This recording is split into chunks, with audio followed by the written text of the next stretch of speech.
زمانہ فتنوں کا زمانہ ہے۔ نبی پاک صلی اللہ تعالیٰ علیہ وآلہ وسلم آپ کی ذات مقدسہ نے اپنے فرامین کے اندر جن فتنوں کے متعلق ہمیں آگاہ فرمایا تھا کہ میرے بعد فلاں زمانے کے اندر فلاں فلاں فتنے نمودار ہوں گے۔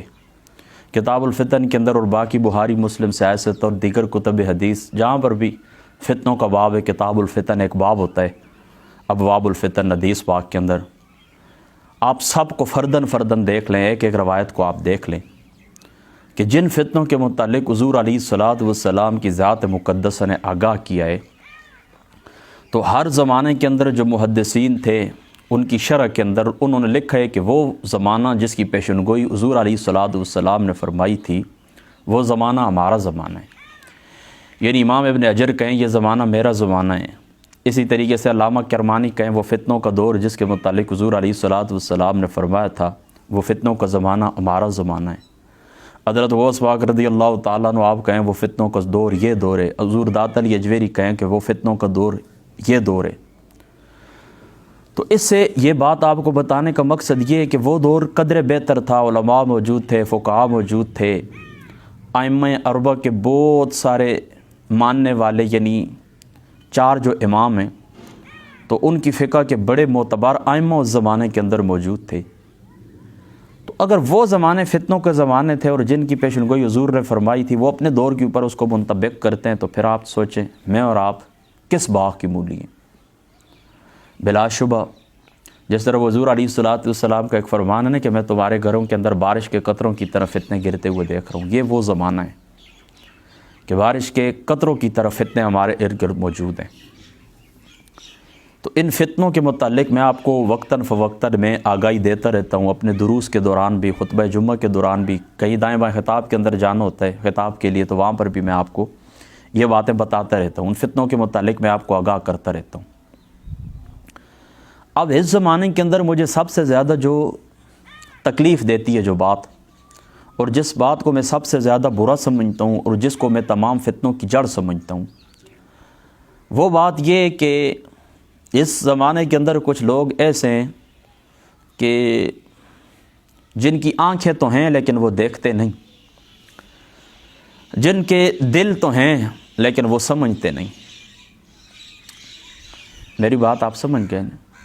وہ قرآن پاک کی آیت کی طرف میرا اشارہ ہے، ان کے کان تو ہیں لیکن وہ سنتے نہیں۔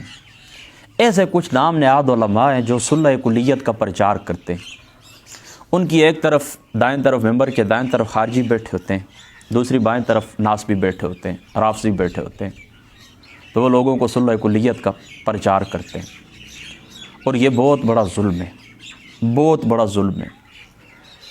ہماری جو دعوت ہے اس دعوت کے اندر یہ بات بھی شامل ہے کہ اس صلح کلیت کے خلاف ہم نے جہاد کرنا ہے، اور بنیادی طور کے اوپر اور ہنگامی طور کے اوپر ہم نے جہاد کرنا ہے۔ انشاءاللہ تعالیٰ آپ میرے ساتھ ہوں گے، اس فتنوں کو ہم نے ختم کرنا ہے۔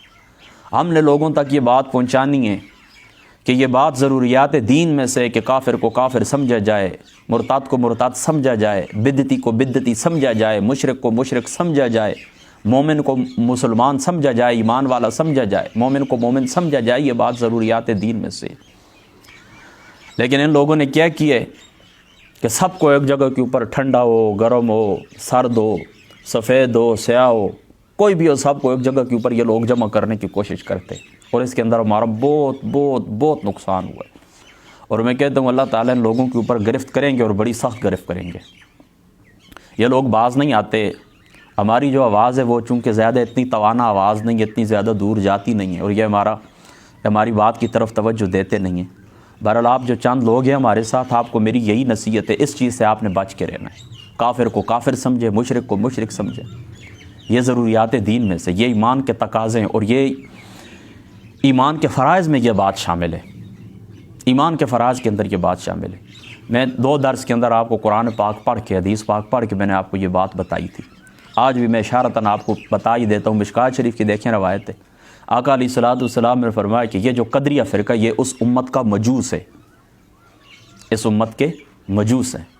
قدریہ فرقہ کون سا ہے؟ اس امت کے مجوس ہیں۔ مجوسی کیا کرتے تھے؟ 2 خدا مانتے تھے نا، ایک خدا خیر کا، ایک خدا شر کا۔ تو یہ بھی چونکہ تقدیر کے منکر ہیں، تو ہر شخص کو اپنے افعال کا خالق سمجھتا ہے، تو خالق ہونا کس کی صفت ہے؟ اللہ تعالیٰ کی صفت ہے۔ خالق کون ہے؟ اللہ تعالیٰ کی ذات اقدس۔ تو یہ کروڑوں خدا مانتے ہیں۔ تو حضور علیہ الصلوۃ والسلام نے فرمایا کہ یہ جو قدری ہیں اس امت کے مجوس ہیں، لہذا جب یہ بیمار پڑ جائیں تو حاضر نہ ہوا کریں، ان کے بیمار پرسی نہ کیا کریں، اور جب یہ مر جائیں تو ان کی نماز جنازہ کے اندر حاضر نہ ہو۔ کتنا واضح حکم ہے۔ قاضی ایاز مالکی صاحب رحمۃ اللہ تعالی علیہ، آپ نے شفا شریف کے اندر آپ لکھتے ہیں، حدیث پاک آپ نے نقل کی ہے کہ آقا علیہ الصلوۃ والسلام نے فرمایا کہ ایک زمانہ آئے گا تو اس زمانے کے اندر لوگ اس طرح کریں گے کہ میرے صحابہ کو برا بھلا کہیں گے، میرے اصحاب کو برا بھلا کہیں گے۔ تو فرمایا ان کے ساتھ اٹھنا بیٹھنا نہیں، ان کے ساتھ مجلس نہیں کرنی، ان کے ساتھ کھانا پینا نہیں، ان کے ساتھ نکاح نہیں کرنا، ان کے ساتھ نماز ان کی۔ میری بات آپ سمجھ گئے نا؟ تو اس بات کے اوپر آپ نے عمل کرنا ہے۔ آج لوگ ہمیں سبق دیتے ہیں، ٹھیک ہے جی وہ بھی ٹھیک ہے، بھائی ٹھیک ہے جائیں اپنا کام کریں، ہمارے ایمان کے تقاضے ہیں۔ اللہ تعالیٰ ہمیں بخشیں گے، اور انشاءاللہ تعالیٰ اسی بات کے اوپر بخشیں گے۔ ہم اللہ تعالیٰ کی ذات اقدس سے جا کر کہیں گے پاک پروردگار، تیرے دشمنوں سے ہم نے راج کے نفرت کی ہے، اور تیرے دوستوں سے ہم نے راج کے پیار کیا ہے۔ آج بھی جو اللہ تعالیٰ کے نیک بندے، ہم ان کو جس طرح تو تسبیح کے اوپر بندہ وظیفہ پڑھتا ہے، ہم ان کے نام پڑھتے رہتے ہیں۔ حضور داتا علی اجویری، حضرت پیر میر علی شاہ صاحب رضی اللہ تعالیٰ عنہ، حضور بابا جی صاحب دریا شریف رضی اللہ تعالیٰ عنہ، اعلی حضرت فاضل بریلوی رضی اللہ تعالیٰ عنہ، قاضی ایاز مالکی صاحب رحمۃ اللہ تعالیٰ علیہ، حضرت بدر الدین عینی رحمۃ اللہ تعالیٰ علیہ، اوپر تک چلے جائیں، حضرت خواجہ سلطان العلم معین الدین چشتی اجمیری رضی اللہ تعالیٰ عنہ، امام علی رضا، امام علی نقی، امام علی تقی، امام حسن عسکری، یہ سارے نام ہم پڑھتے رہتے ہیں، اہل بیت کے نام، حضور کے اصحاب کے نام، ان کے ساتھ محبت ہے ہماری۔ اور دوسرا جو گروہ اس کے سے نفرت کرتے ہیں۔ حضرت عیسیٰ علیہ السلام تنبیہ المخترین کے اندر عبد الوہاب شارانی صاحب رحمۃ اللہ تعالیٰ علیہ، آپ نے اس روایت کو نقل کیا ہے کہ اللہ تعالیٰ قیامت والے دن حضرت عیسیٰ علیہ السلام سے پوچھیں گے کہ میرے روح، اے روح اللہ، اللہ تعالیٰ کی روح، میری روح، مجھے بتائیں میں نے آپ کو پیغمبری عطا کی، میں نے آپ کو انجیل عطا کی، دنیا کے اندر میرے لیے کیا کیا آپ نے؟ تو حضرت عیسیٰ علیہ السلام کریں گے پروردگار میں نے نمازیں پڑھی ہیں، روزے رکھے ہیں، پروردگار یہی ہے۔ فرمایا یہ سب تیرے لیے، مجھے بتائیں کیا میرے کسی دشمن سے آپ نے نفرت کی ہے، میرے کسی دوست سے آپ نے پیار کیا ہے؟ تو یہ الحب فی اللہ والبغض فی اللہ، اس کا آپ نے مظاہرہ کرنا ہے۔ اور یہ بات لوگوں کو سمجھ نہیں آتی۔ میں عام جو سادہ لوگ ہیں نا، ان کو بھی میں اتنی بات بتانا چاہتا ہوں کہ چلو سادی سی بات میں آپ کو بتاتا ہوں۔ عام جو لوگ ہیں جن کو یہ بات ہے ہماری سمجھ نہیں آتی، اور وہ سمجھتے ہیں کہ شاید ان کا مشن ہی نفرت پھیلانے، میں ان سے پوچھتا ہوں۔ ایک شخص ہے سیدنا صدیق اکبر رضی اللہ تعالیٰ عنہ، آپ کے متعلق وہ برے الفاظ بولتا ہے، اور آپ حضرت ابو بکر صدیق کے متعلق یہ عقیدہ رکھتے ہیں رضی اللہ تعالیٰ عنہ کہ وہ رسول اللہ کے صحابی ہیں، اور افضل البشر انبیاء علیہ السلام کے بعد ان کا رتبہ انبیاء علیہ السلام کے بعد سب سے اعلیٰ ہے، سب سے افضل ہے۔ تو مجھے بتائیں وہ شخص ان کو غاصب کہتا ہے، وہ شخص ان کو نعوذ باللہ اور برے برے الفاظ کہتا ہے، آپ ان کو کہتے ہیں کہ یہ افضل البشر ہے۔ مجھے بتائیں آپ کس بنیاد کے اوپر ایک جگہ کے اوپر بیٹھیں گے؟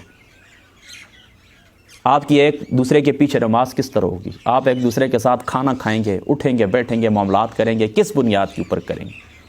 آپ کا ایمان ہی، آپ ایک دوسرے کے اسلام کے قائل ہی نہیں ہیں۔ میری بات آپ سمجھے نا؟ میں امید کرتا ہوں کہ آپ سمجھ گئے اس بات کو۔ اسی طریقے سے یہاں پر بیٹھے ہوئے مثال کے طور پہ آپ میں سے یہاں اذان ملتی ہے، مسجد ہے، مؤذن پوچھتا ہے اشہد ان محمد الرسول اللہ، میں کہتا ہوں قرۃ عین بک یا رسول اللہ صلی اللہ علیہ وسلم۔ یہاں سے ایک بندہ آپ اٹھ کے کھڑے ہوتے ہیں، مجھے کہتے ہیں او حافظ صاحب یہ آپ نے کیا کیا؟ شرک کر دیا آپ نے، شرک کر دیا آپ نے۔ اب وہ نیچے اترتے ہیں، چلو جی نماز کا ٹائم ہو گیا، وہ میرے پیچھے ہاتھ بھی باندھتے ہیں۔ مجھے بتائیں ایمانداری سے اس کا اپنا ایمان بچتا ہے؟ میرے پیچھے اس نے ہاتھ باندھے، مشرک بھی کہا میرے پیچھے ہاتھ بھی باندھے، مجھے ایمانداری سے بتائیں اس کا اپنا ایمان بچا ہے؟ یا تو وہ میرے شرک کے اوپر راضی تھا تو خود مشرک ہوا، مجھے کافر سمجھ کے ابتدا کی ہے، مشرک سمجھ کے ابتدا کی ہے تو اس کی نماز نہیں ہوئی، اور اگر مسلمان سمجھ کے ابتدا کی ہے تو خود دار اسلام سے چلا گیا ہے، ایمان بچتا ہے اس کا؟ پوری زندگی میں ایک شخص کو کہتا رہو تم کافر ہو، تم گستاخ رسول ہو، تم بے ادب ہو، اب وہ مر جائے تو میں جا کر کھڑو ہاں نماز جنازہ، اور خدا کا واسطہ ہے آپ یہ کیا ڈرامے بازی بنائی ہوئی ہے، اور یہ کیا سارا آپ نے مکسر اور کھچڑی بنائی ہوئی ہے، عوام کو آپ نے بے وقوف بنایا ہے۔ ابھی آج جمعۃ المبارک گزرا ہے، میں نے جہاں پر خطاب کرنا تھا وہاں سے خطاب کر کے واپسی کے اوپر میری ملاقات ہوئی اپنے استاذ گرامی حضور شیخ الحدیث حضور محمود ادری صاحب سے، وہاں پر بھی اس ٹاپک کے اوپر گفتگو ہوئی ہے، اور میری آپ نے پرانی اگر ایک ویڈیو دیکھی ہو تو اس کے اندر میں نے نام لیا تھا چاند علماء کا، آج میں پھر نام لیتا ہوں، ان کے ساتھ بھی میری یہی ڈسکس ہوئی ہے۔ آپ سعید اسد صاحب کو دیکھ لیں، ہمارے مسلک کے کتنے معتدل عالم دین، اور ان کا والد ایک اللہ تعالیٰ کا ولی ہے، مفتی محمد امین صاحب رحمۃ اللہ تعالیٰ علیہ۔ کتنا بڑا شیخ الحدیث ہے، پوری زندگی اس نے دیوبندیوں کے ساتھ مناظرے کیے ہیں۔ ان کی وہی جو عبارات ہیں قاسم نانوتوی کی، اشرف علی تھانوی کی، ان کے اوپر وہ مناظرے کرتا رہے، اور پوری زندگی وہ دیوبندیوں کو کافر کہتے رہے کہ یہ عبارتیں گستاخانہ ہیں اور اس وجہ سے یہ لوگ دار اسلام سے خارج ہیں۔ میری بات آپ سمجھ گئے؟ اب وہ کیا کہتا ہے، اب ان کے پیچھے جاتا ہے، کہتے ہیں آئیں اتحاد کریں، آئیں میرے ساتھ بیٹھیں۔ مجھے بتائیں، یا تو وہ کہے کہ صاحب کا جو میری زندگی تھی 150 جو میں نے مناظرے کیے، تم کو کافر کہتا رہوں، یہ باتیں غلط تھی، اب میں مسلمان ہوں، اب آ جائیں۔ تو پھر اگر وہ جو دیوبندیوں کا ایک مولوی الیاس گمن، اس نے پھر واضح طور پر اس کو کہا، سر آپ کرتے کیا ہیں؟ آپ ایک طرف ہمیں کافر کہتے ہیں، ہمارے اکابرین کو کافر کہتے ہیں، اور دوسری طرف سے آپ کہتے ہیں اتحاد کریں۔ یا تو آپ ان کو مسلمان سمجھے تو آئیں بسم اللہ، یا پھر ان کو کافر کہیں، پھر یہ تو آپ منافقت سے کام لے رہے ہیں۔ یہ بات بالکل ٹھیک ہے۔ ابھی بھی میں دیکھتا ہوں وہ کیا ہوتی ہے، وہ سٹیکسی ہاتھ میں پکڑی ہوتی ہے، ادھر وہ دوسرے بیٹھے ہوتے ہیں اور دوسری طرف دوسرا ایک گروپ بیٹھے ہوتے ہیں، دونوں پوری زندگی یہ ان کو مشرک کہتے رہیں، یہ ان کو کافر گستاخ کہتے رہیں، اور اب وہ ایک دوسرے کے اب وہ مسلمان سمجھنے لگ گئے ہیں۔ پہلی زندگی کیا تھی؟ لوگوں کو کیوں بیوقوف بنائے رکھا؟ جن لوگوں نے تمہارے اوپر جانیت دی ہیں۔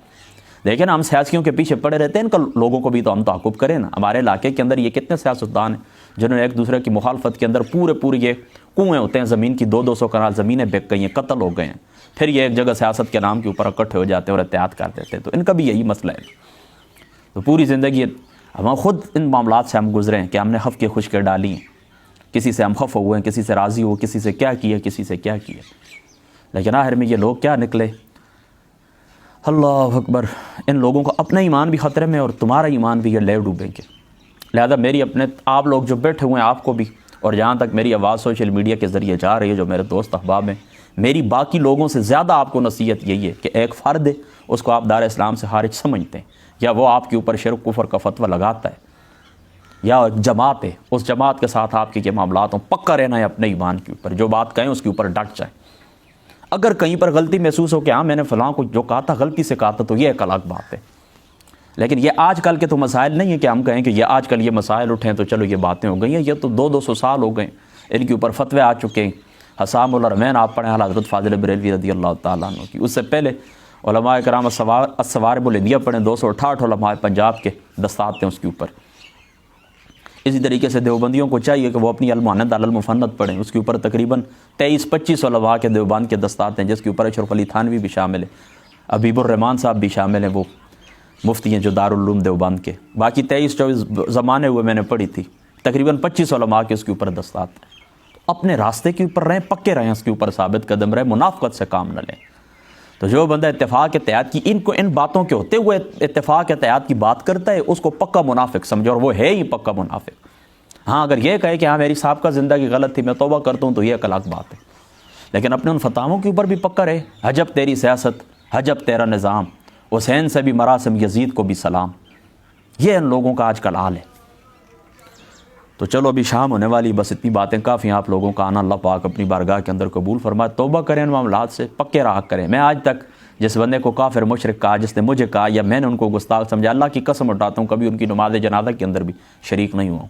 کہیں بار اتفاق ہو گیا، پھنس گئے، پتہ چلا کہ فلاں بندہ ہے وہ نماز جنازہ پڑھانے والا تھا، چپ کر کے کھڑے ہو گئے، لوگ دیکھتے رہتے ہیں، آنکھیں نکالتے رہتے ہیں کہ یہ کیا کر رہا ہے۔ میں نے کہا ہمارے ایمان کا مسئلہ، نہیں پڑھیں گے، اور اس طرح ہوتا بھی نہیں ہے۔ یہ بات بھی یاد رکھے، امام جس کے ساتھ آپ اسلام کے قائل ہی نہیں ہے، وہ آپ کی نماز جنازہ، یہ تو بعد میں جو ورثاء ہوتے ہیں یہ زیادتیاں کر جاتے ہیں۔ پوری زندگی ایک بندہ کہتا ہے کہ میں اس کو تسلیم ہی نہیں کرتا، ان کے عقیدے کے خلاف چلتا رہا، اس کا وہ بندہ آگے جنازہ پڑھانے کے لیے آگے ہو جاتا ہے۔ تو بالکل کوئی ضرورت نہیں ہے دنیا داری دکھانے کی۔ ہماری ذات، ہمارے اللہ تعالیٰ کی ذات اقدس کے ساتھ تعلق ہے، اس کے رسول پاک کی ذات اقدس کے ساتھ۔ مجھے کئی لوگوں نے کہا تھا آپ نے فلاں کے نماز جنازہ بھی نہیں ہوتے، فلاں کے آپ کا کون ہوگا؟ میں نے کہا ہم بھی دفن ہو ہی جائیں گے، کوئی نہ کوئی کاری دے گا۔ تو ہم ایمان رکھتے ہیں ہماری نماز جنازہ کے اندر یہ لوگ اگر شریک نہیں ہوں گے تو انشاءاللہ تعالیٰ اللہ تعالیٰ کرم کر، خدا تعالیٰ فرشتوں کو بھیجیں گے۔ ہماری کوئی نفرت دنیا کے لیے تو نہیں ہے نا۔ دیکھیں کسی نے میرے کوئی 5 روپے دینے، 1000 روپے دینے، 2000 دینے، 2 لاکھ دینے، 2 کروڑ دینے، اس کے ساتھ میں دشمنی کروں تو پھر میں مسلمان ہی نہیں۔ ہماری جو دشمنی ہے اللہ تعالیٰ اور اس کے رسول پاک صلی اللہ تعالیٰ علیہ وآلہ وسلم کی ذات اقدس کی خاطر ہے۔ لہذا گستاخ بے ادب جتنے بھی فرقے ہیں، میری سب سے باقی علماء سے زیادہ میری جو بات ہے وہ یہی ہے، اور اسی کے اوپر ہماری دعوت کی بنیاد بھی ہے کہ ان کے ساتھ کسی قسم کا کھانا پینا، اٹھنا بیٹھنا، نماز جنازہ، دنیا داری، کاروبار، لین دین کچھ بھی نہیں کرنا۔ سلام دور سے کریں. کہیں پر مل جائیں اتفاقاً, کچھ ٹچ ٹچ ہو ہی جائے, کہیں پر اس طرح ہوتا ہے نا, شادی بیاہ کی رسمیں ہوتی ہیں, تو کہیں پر ان کے ساتھ تو بس اللہ سے معافی مانگ لیا کرے, اور ہاتھ ان کو ساتھ چھو جائے تو آ کر ہاتھ گھر کے اندر دھویا کرے. یہ کچھ بھی نہیں کر سکتے آپ کو. میں ایک معذور باپ کی اولاد ہوں, ہم جوان بھی ہو گئے, پڑھ لکھ بھی لیا ہے, وہ سارے زمانے گزر گئے, کیا کسی نے کچھ کر لیا؟ جن کا زمانہ تھا, ٹائم پورا ہو گیا تھا, دنیا سے انہوں نے جانا تھا, وہ چلے گئے. ہمارا جب وقت مکمل ہوگا ہم بھی چلے جائیں گے, آپ بھی چلے جائیں گے. لیکن کبھی بھی باطل سے سمجھوتا نہ کریں, کبھی بھی باطل سے سمجھوتا نہ کریں. آپ کے عقیدے کا جو دشمن ہے وہی اصل آپ کا دشمن ہے. میں پھر اپنا جملہ آپ کو دہراتا ہوں, عقیدے کا آپ کا دشمن ہے وہ اصل آپ کا دشمن ہے. اور آخری بات ختم کرتا ہوں جامع ترمذی شریف کی اس روایت کے اوپر کہ حضور نبی پاک صلی اللہ تعالیٰ علیہ وآلہ وسلم آپ کا یہ فرمان ہے کہ آقا علیہ الصلوۃ والسلام نے فرمایا کہ من احب للہ و ابغض للہ و آطا للہ و منع للہ فقد استکمل الایمان, کہ جس بندے نے محبت رکھی تو اللہ تعالیٰ کی ذات اقدس کے لیے, نفرت رکھی تو اللہ تعالیٰ کی ذات اقدس کے لیے, کسی کو کچھ دیا تو اللہ تعالیٰ کی ذات اقدس کے لیے, کسی سے کچھ روکا تو اللہ تعالیٰ کی ذات اقدس کے لیے, تو فرمایا فقد استکمل الایمان, ایسے بندے کا ایمان مکمل ہو جاتا ہے. تو بس آپ کا ایمان اسی طرح مکمل ہوگا کہ آپ کیا کریں, کسی سے محبت